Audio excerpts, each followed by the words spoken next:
रोगी हो गया, बीमार हो गया, मन का रोगी हो गया, इंद्रियों का रोगी, शरीर का रोगी हो गया, बुद्धि का रोगी हो गया, अज्ञान में आ गया। ये उल्टा प्रभाव पड़ा।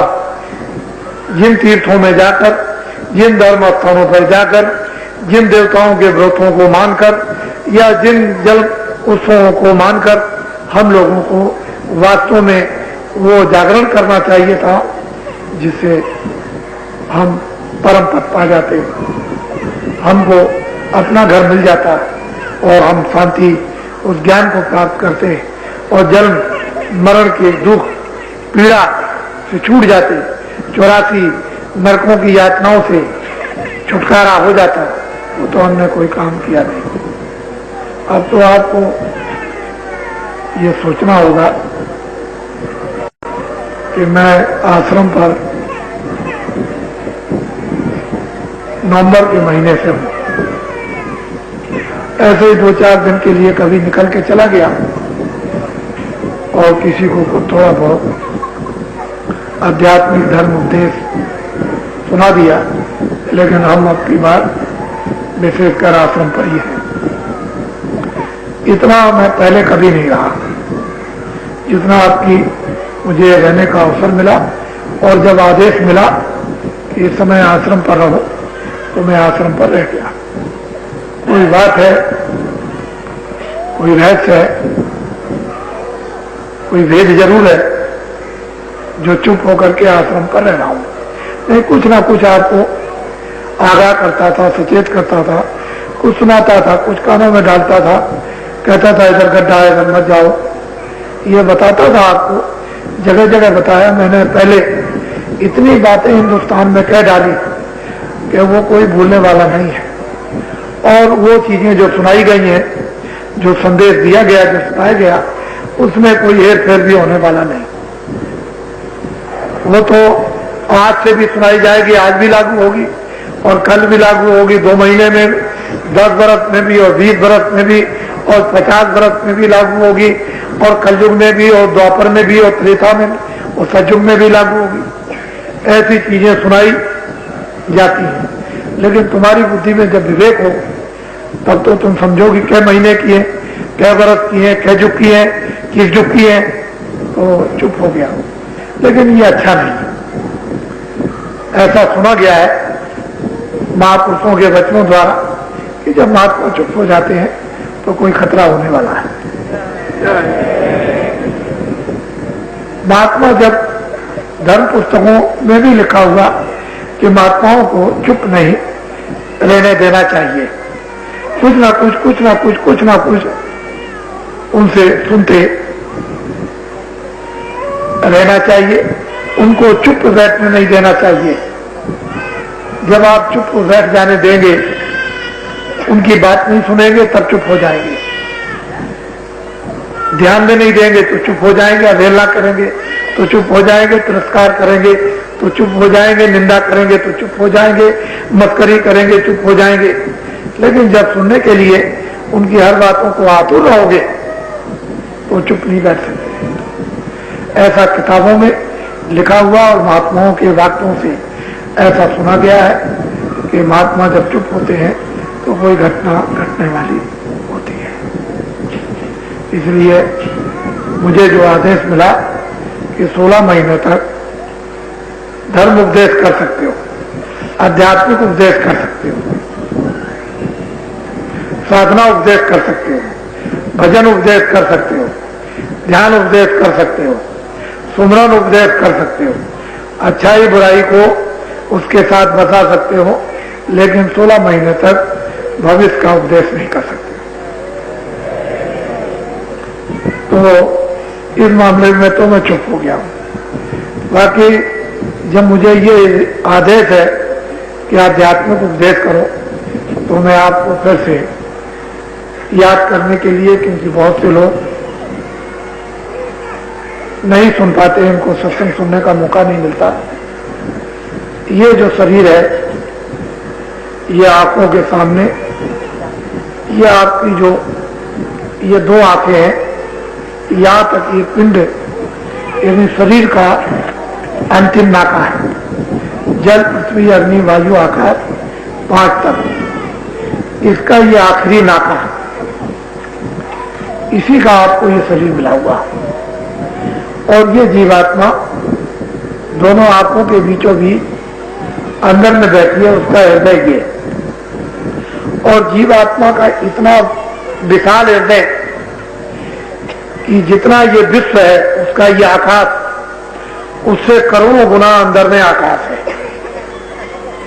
ये जीवात्माओं का हृदय, मन का हृदय ये यहां पर मन बैठकर जगत का संकल्प विकल्प करता है, उसका स्थान ये है मन का, और जीवात्मा का स्थान ये है। और जीवात्मा यहां बैठी हुई है, उसकी आंख नीचे को हो गई, नीचे की तरफ। तो जितना भी जीवात्मा का प्रकाश और जितनी जीवात्मा के साथ उस प्रकाश के साथ शक्ति और उसका जो आनंद, उसका जो ज्ञान था, वो जड़ में मिश्रित हो गया, मिल गया। अब वो इसमें मिल गया, फिर आपने इंद्रियों से, मन से, बुद्धि से, आंख से, कान से, नाक से, हाथ से, पैर से जो आपने कर्म किए उसका आवरण गंदगी का, वो मन पर, बुद्धि पर, चित्त पर, अंतःकरण पर, जीवात्मा पर लेप चढ़ गया। तो जीवात्मा उस गंदगी के लेप से ढक गई। अब वो यहां पर इस नाके पर बैठी है। ये पिंड का, शरीर का ये इसकी हद है, सीमा है यहां से। तो महात्माओं ने नीचे का, कंठ का, हृदय का, नाभि का, इंद्री का, गुदाद्वार की कोई भी साधना इस कलयुग में निषेध कर दी। इससे कोई लाभ नहीं, ना गुदा चक्र से, ना इंद्री द्वार से, ना नाभि से, ना हृदय से, ना कंठ से, ये कोई साधना नहीं। अब कलयुग में सुलभ, आसान और सीधी और ऊंची बस यही से कि मन को इस प्रपंच से, बुद्धि को, चित्त को इस जड़ता से, इस छाया से 2 मिनट के लिए, 10 मिनट के लिए, 15 मिनट के लिए इधर से समय ध्यान और भजन के हटा लो और आंख बंद करो। इस तरह से आंख बंद करके या कान बंद करके तुम धीरे से मन को और बुद्धि को और चित्त को सामने बिल्कुल सीधा उस जीवात्मा के आंख के साथ लगाओ, उसके साथ में जोड़ दो। तो जीवात्मा में इतनी तेज धार है सफाई करने की, इसके पास जादू है कि चाहे जितना भी मैला पहाड़ का पहाड़ लगाओ, लेकिन जब इस तरह से ये अपना काम करने लगेगी, इस तरह से खड़ी हो जाएगी और मन और बुद्धि और चित्त इसी दृष्टि के साथ काम देंगे, तो ये झाड़ू लगाती चली जाएगी। पूरे आकाश के कूड़े कचड़े को ये साफ कर देगी एकदम। जैसे पूरा कचरा साफ हुआ कि बस एकदम से रोशनी आने लगी, प्रकाश चारों तरफ से आने लगा, एकदम से प्रकाश, और देखते देखते देखते देखते एकदम उजाला हो गया। जैसे सूरज उदय हो गया, रात चली गई। ऐसे ही अज्ञान अंधकार जो जीवात्मा सो रही थी इंद्रियों के घाटों पर, मन ने, बुद्धि ने, चित्त ने साथ दे दिया, और जीवात्मा की जैसे ही गंदगी मन की, बुद्धि की, चित्त की हटी, और जीवात्मा ने जैसे ही झाड़ू सफाई करने के लिए और वो सफाई किया, सारी गंदगी बिल्कुल एकदम अलग जल करके रहा। तमाम प्रकाश तरह तरह का जब आता है वो ज्ञान रूपी अग्नि, चाहे कहीं भी किसी कोने में भी गंदगी जमा हो, चाहे जितनी काली हो, चाहे जितनी चट्टान लगी हो, चाहे जितनी कड़ी और सख्त हो, जैसे ही रोशनी गिरी उधर से आने लगी, वैसे ही एकदम मुलायम रुई की तरह से आग लग करके साफ आने लगा। बस यहां जीवात्मा जागती है, होश में आती है, अपने रूप को आकर पहचानती है। सामने दर्पण देख रही है, उसमें अपने रूप को देखती है कि मैं शरीर नहीं, आंख नहीं, कान नहीं, सोना नहीं, चांदी नहीं, कोई मकान नहीं, कोई बच्चा नहीं, कोई जल नहीं, कोई पृथ्वी नहीं, कोई अग्नि नहीं, कोई ये नहीं, कोई मन नहीं, कोई बुद्धि नहीं, कोई चित्त नहीं, कोई इंद्रिया नहीं, कोई 25 प्रकृतियां नहीं। वो अपने को देखती है कि इतना सुंदर ऐसा कोई रूप नहीं, और वो सच्चित आनंद स्वरूप इतनी सुंदर कि उससे सुंदर और कोई नहीं। जो मालिक का सुंदर रूप है वही एक जीवात्मा का है, लेकिन जब खोल उतर जाएंगे तो जो मालिक का रूप है वो जीवात्मा का है। इसके रूप में उसके रूप में कोई अंतर नहीं। यहां आकर के जाती है, उस दर्पण में अपने रूप को पहचानती है कि ओ मैं कहां फंसी थी, कहां सो रही थी, ये तो यहां सो रही थी, यहां तो कुछ नहीं था। जब वो अपने रूप को देखती है और वो जब अपने आप को जब पहचान लेती तो खुद को पहचानने वाला ही भगवान को पहचानता है। जो खुद को पहचानता है खुदा को जानता है। जो खुद अपने आप को नहीं पहचानेगा वो खुदा को कभी पहचान नहीं सकता, भगवान को कभी नहीं पहचान सकता। जब तक ये दृष्टि उसकी नहीं खुलेगी और दर्पण में स्वयं अपना रूप वो चेतन में नहीं देखेगी जो प्रकाशित स्वरूप है, वो जब तक नहीं देखेगी तब तक ये क्या है, तो मिट्टी है, ये तो जल पृथ्वी अग्नि वायु आकाश का। तो यहाँ आकर के ये जब ये अपनी सफाई अंतःकरण की जब कर लेती है और खड़ी हो जाती है उधर, तो उधर में देव स्वरूप लिंग सृष्टि उसमें ये प्रवेश हो जाती है। उस सृष्टि में पिंड का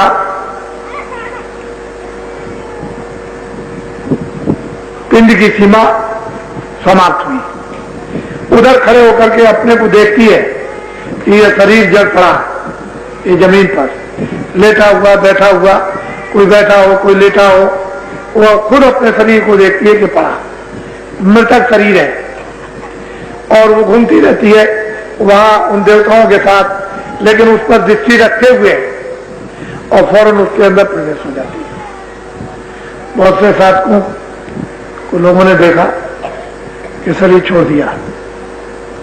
शंकराचार्य जब वो गुफा में चले गए तो शिष्यों से कह गए कि इसकी रखवाली करना, मैं वहां से देखता रहूंगा, तुम लोग रखवाली इसकी करना, कोई चीज इसको छेड़ना न पाए, मैं अभी थोड़े दिनों में जाता हूं फिर आ जाऊंगा।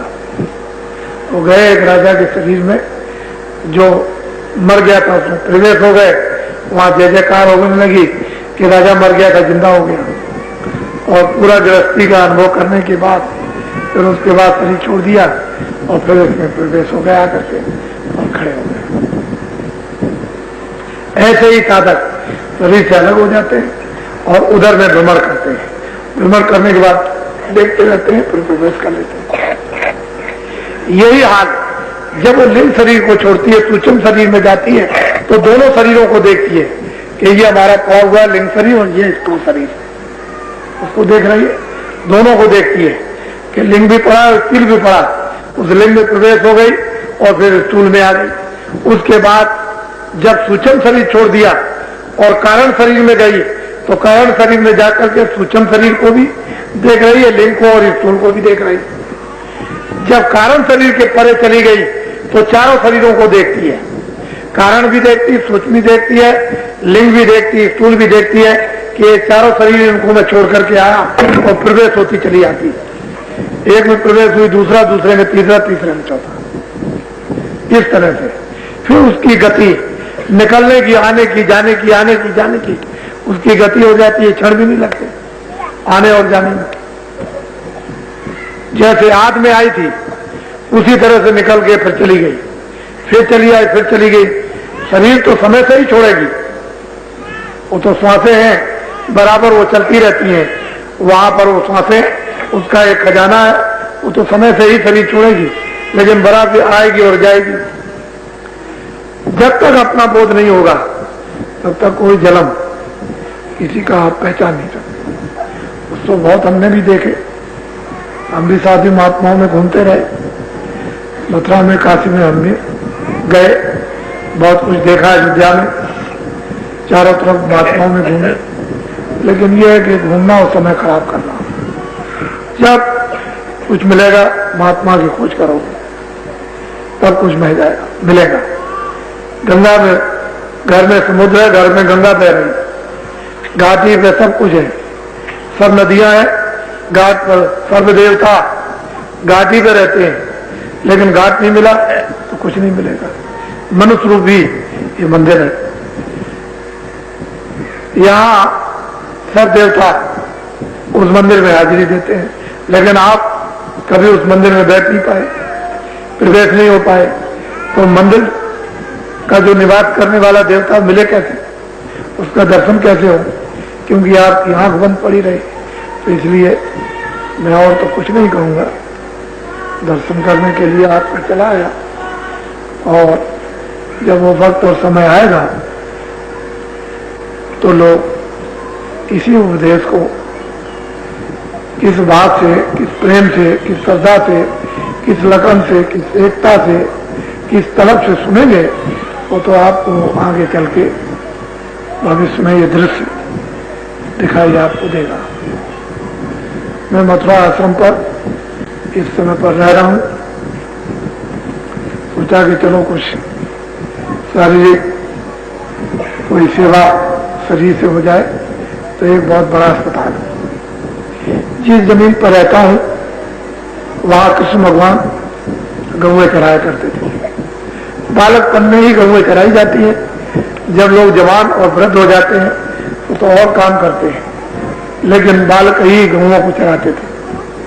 वो वही स्थान है जहाँ आपका आश्रम है, वो प्राचीन स्थान है। वहां न मालूम क्या उनका श्राप था या उनकी दया नहीं थी, क्या था। वहां जो मधुबन है वो खारा पानी है। 1.5 किलोमीटर 2 किलोमीटर गांव के उधर और बाकी 1.5 किलोमीटर इधर, और बाकी पूरा का पूरा चारों तरफ गांव खारा। उससे दाल और सब्जी भी नहीं डलती है, खारा पानी है। तो देवियां लेने के लिए आश्रम में आया करती थी, तो कभी गिर जाती हैं, कभी घड़ा टूट जाता है, और समय भी 2 किलोमीटर 2.5 किलोमीटर वहां से चल के आए और पानी ले जाए तो समय भी उनका बहुत खराब होता है। तो मैं इन दिनों में ये भी घटना देखता रहा। 3.25 किलोमीटर 10,500 पाइप लाइन को देकर के और मीठा पानी पूरे गांव में। प्राचीन गुरु जी का मंदिर है। अब की बार जब कभी जाएंगे तो आपको वहां भी मीठा पानी पीने को मिलेगा, तो वहां भी पानी पहुंचा दिया। 10,500 फुट लगा। एक सामाजिक सेवा, और जल की सेवा तो बड़ी सेवा होती है, क्योंकि लोग मीठा पानी पाएंगे ये तो ठीक है। तो मैं इन दिनों में आश्रम में रह गया, और अस्पताल का भी बड़ा जोरों से जो कार्य हो रहा और बहुत जोरों से चल रहा, वो भी जल्दी ही होगा। तो इस तरह से, और चुप हूं आश्रम पर, कोई बात नहीं करता। जब बाहर निकलूंगा तो अध्यात्म बात सुनाऊंगा। बाकी जितने दिनों के लिए मुझे मना किया गया उतने दिनों तक मैं चुप रहूंगा, और जब जो आदेश मिलेगा तो आपको खुद ही पता चल जाएगा कि बाबा जी चुप क्यों हो गए थे, क्यों कहा गया था चुप के लिए। बड़े बड़े नेता लीडर भारत के जगह जगह लोगों की बातें सुनने को मिल रही हैं। लोकसभा के अध्यक्ष, आज जयपुर में एक आदमी आया, कहने लगे मुझसे खुद 4 बार उन्होंने कहा कि बाबा जी अब बोलते क्यों नहीं, उनसे कहो कुछ बोले। किताबों में लिख करके दिया, वो तो उनके सबके पास है, उसी से अपना अंदाजा लगा लीजिए। उससे बाबा जी जब दिशा देते थे वो किसी के विरोधी नहीं थे, किसी का नुकसान नहीं चाहते, अहित नहीं करना चाहते हैं। वो समाज का भी हित चाहते हैं, मनुष्य का भी हित चाहते हैं, देश का भी हित चाहते हैं, आत्माओं का भी हित चाहते हैं। तो आपकी समझ में ना आए, रोगी को डॉक्टर की दवा अच्छी न लगे इसके माने ये थोड़ी कि दवा खराब है। उसके रोग के कारण वो दवा कड़वी लगती है, वो तो पहले ही से रो रहा था, दवा और खा ली जाएगा, खराब हो गया, और उसको कहने लगा दवा खराब है।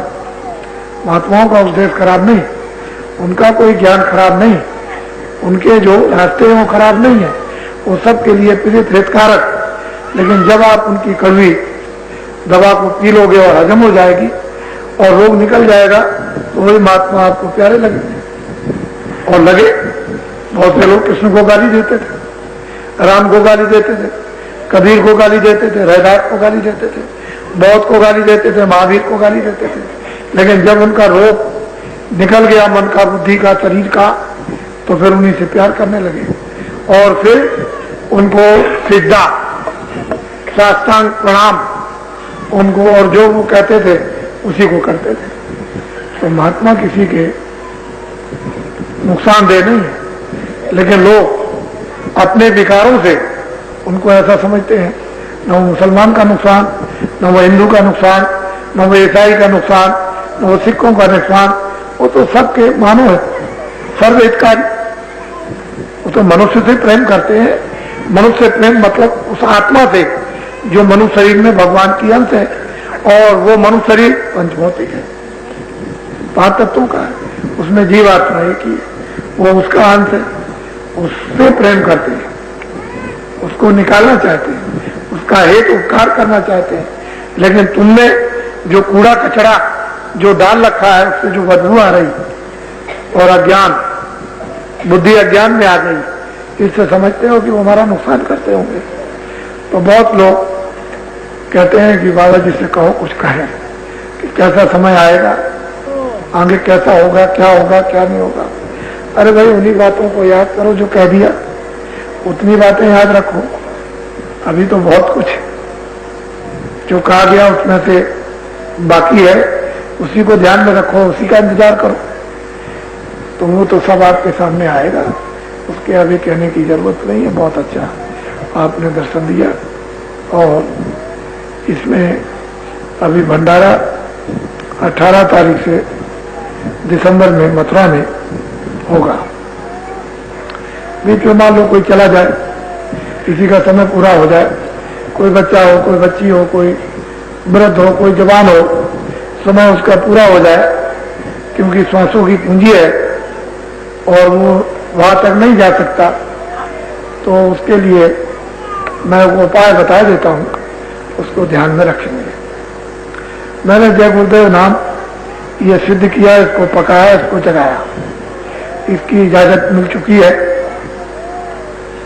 वो जो इजाजत, जो आदेश, जो हुक्म मालिक का हुआ कि इस नाम से लोगों को जगाओ, तो जगाता हूं, मेरा नाम तो नहीं, ये तो उसका नाम है। तो जब कभी ऐसा समय आ जाए, कोई बीमार पड़े, अचेत होने लगे, कोई न सुने, कोई न देखे, तो आपको घबराने की जरूरत नहीं है। उसके कान पर वो लगाकर जय गुरुदेव बोलो, तो सुनने भी लगेगा और थोड़े समय काल के लिए देखने भी लगेगा और कुछ बोल भी दे देगा। तो तुमको जो कुछ भी 2, 4, 5, 10 मिनट 15 पूछना पाछना हो, या वो कुछ कहे आपसे, तो उसको आप सुने, और कुछ कह भी दे तो वो सुने और देखे और कहे। तो जय गुरुदेव बोलेंगे, और जब जय गुरुदेव बोलेंगे तो उसकी संभाल होगी। सुमरन, ध्यान, भजन, अन्य कोई शारीरिक सेवा, कोई भी आप जल की, अनाज की, कपड़े की, कोई और सेवा आप जो करते हो इधर उधर, उन सबका एक ही काम है कि इस समय पर हमारे काम आ जाए। जब ये काम आए, ये इसीलिए सुमरन, ध्यान, भजन किया जाता है कि जब वो वक्त आएगा तो हमारे काम आ जाए, उस समय पर हमारी रक्षा करें, पीड़ा से बचाए, जन्म मरण के दुख से बचाए, 84 से बचाए, हम बेहोश हो गए, हमको होश में ले आए। तो जब आप जय गुरुदेव बोलोगे तो होश में आ जाओगे, बाहर भी होश रहेगा, अंदर भी होश हो जाएगा, दोनों तरफ होश में आ जाओगे। तो कोई घबराने की जरूरत नहीं, दवा दारू दे दो, उसके लिए इनकार नहीं करते हैं। डॉक्टर बुला करके दवा दे सकते हो, दे, लेकिन दवा ना काम करे तो जबरदस्ती मत करो। ऐसे वक्त में थोड़ा इंतजार करो कि अगर उसका समय जाने का है तो थोड़ा इंतजार कर लो, समय जाने का नहीं तो नहीं जाएगा। लेकिन तुम उसको इंजेक्शन लगाओ और कोई मुसीबत करो और आफत में डालो तो वो ठीक नहीं, थोड़ा इंतजार करो, जाने वाला नहीं होगा, अपनी जगह लौट आएगा। लेकिन जो जाने वाला होगा वो रुक नहीं सकता, तो इंतजार कर लोगे तो दोनों चीजें समझ में आएंगी कि भाई जाने वाला है कि नहीं जाने वाला। लेकिन तुम जबरदस्ती दवा पे दवा, दवा पे दवा, इंजेक्शन पे इंजेक्शन तुम जब लगाते हो तो उसकी दुर्दशा कर देते हो। जो होश में आए और बेहोश हो जाए, होश ना आ सके उसको। तो ये सब चीजें समय पर इसलिए बताई जाती हैं कि आप इनको काम ले लोगे, और जब इन सब चीजों से जब आपको अनुभव होगा, इम्तिहान लोगे और उस इम्तिहान की जब समझ आएगी तो जल्दबाजी नहीं करोगे, न बच्चे के साथ, न स्त्री के साथ, न पति के साथ, न किसी और किसी के साथ। फिर तो आप तो जो चीज आपको दे रहे हैं उसको आप ध्यान में रखो। ये बहुत बड़ी चीज है ये। तो इसलिए मैं फिर कहूंगा, लोग शराब मत पिए। शराब पीना ये अच्छी चीज नहीं है। जो लोग, क्योंकि अच्छे आदमियों की आज भी जरूरत है, घर में भी जरूरत है, समाज में भी जरूरत है, देश में भी जरूरत है। अच्छा, न बुरे आदमी सदाचारी बनाते हैं, न त्यागी बनाते हैं, न सत्यवादी बनाते हैं। बुरे आदमी तो जो काम करते हैं वो करते ही, उससे क्या होता है वो तो आपको मालूम। लेकिन अच्छे लोगों की जरूरत है। वो वक्त, उस समय उसका सबको इंतजार करना, मजबूरन करना पड़ेगा, बेबस होकर, लाचार होकर के करना पड़ेगा। अच्छे आदमी आओ, पुकार करनी पड़ेगी। अच्छे लोग आओ, त्यागी लोग आओ, तपस्वी लोग आओ, दानी लोग आओ, वीर लोग आओ, सत्यवादी लोग आओ, चरित्रमान लोग आओ, समझ गए, उदार लोग आ जाओ, समझ गए। अच्छे तो वो तो पुकार लोगों को करनी पड़ेगी।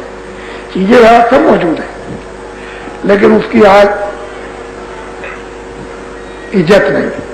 अच्छे लोगों की, ऐसा नहीं कि अच्छे नहीं है, अच्छे हैं, लेकिन आप उनकी इज्जत नहीं है, उनकी पहचान नहीं, उनका सम्मान